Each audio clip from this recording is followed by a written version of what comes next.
Hi, my name's Tricia and I've been a private chef and cooking teacher for many years.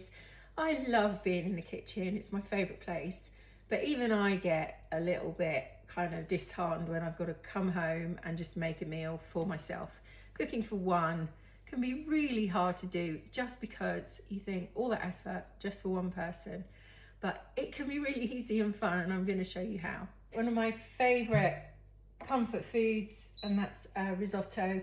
Brilliant thing about risotto is that you can make it with anything that you've got in the fridge, and quite often when I get in from work there's not really that much in the fridge, but I know I've got a bag of risotto rice in the cupboard and just the essentials to make it work. So I'm going to start with some frozen chopped onions that I've always got in the freezer, and they're going into a little bit of extra virgin olive oil. I had a lone courgette in the fridge that was looking as tired as I feel, so I've just chopped that up and I'm adding it to the onion, just letting it soften.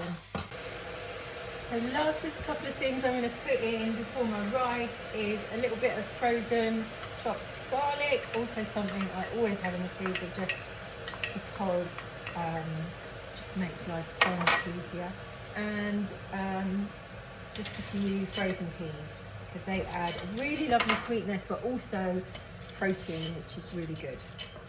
If you want to add more protein to this, you can add some pancetta, or maybe you could grill a chicken breast while you're making this in the air fryer.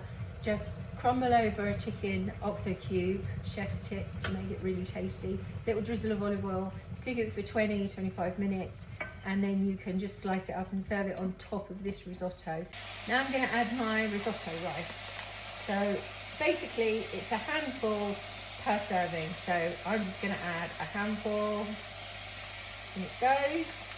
And then what I want to do is just coat the rice in all those lovely flavours and the olive oil, and I'm just going to cook it until I start hearing like a little crackling sound. Remember Rice Krispies, that kind of sound that you're listening for. It means the outer shell of the rice is starting to break, and it means all those starches are going to come out and make it really creamy and lovely. I don't know if you can hear it, but there's a little crackle going on, which is what I want. And now I'm going to do this the cheats way, because this is how I cook it when I'm at home. So a really good quality stock. I love this one from M&S. So I'm going to put in a spoonful of that.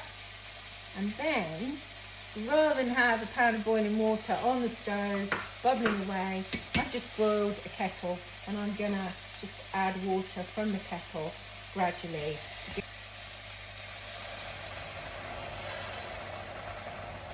Lovely. When you can hear that sigh when the water goes in, that means that the rice was ready for you. You don't want to put too much in. Every time you put some in, just give it a little stir, give it a minute to soak up that liquid, and then we're going to go in with a little bit more. And this is the bit where you can put some good music on, you can have a little bop in the kitchen, and just a moment to calm down, relax, and just get into home mode rather than still have your head in work mode. Now we switch it off. We're going to add in a good knob of butter, and then a good handful of grated parmesan, and if you think that's too much parmesan, then I'm afraid you and I just cannot be friends.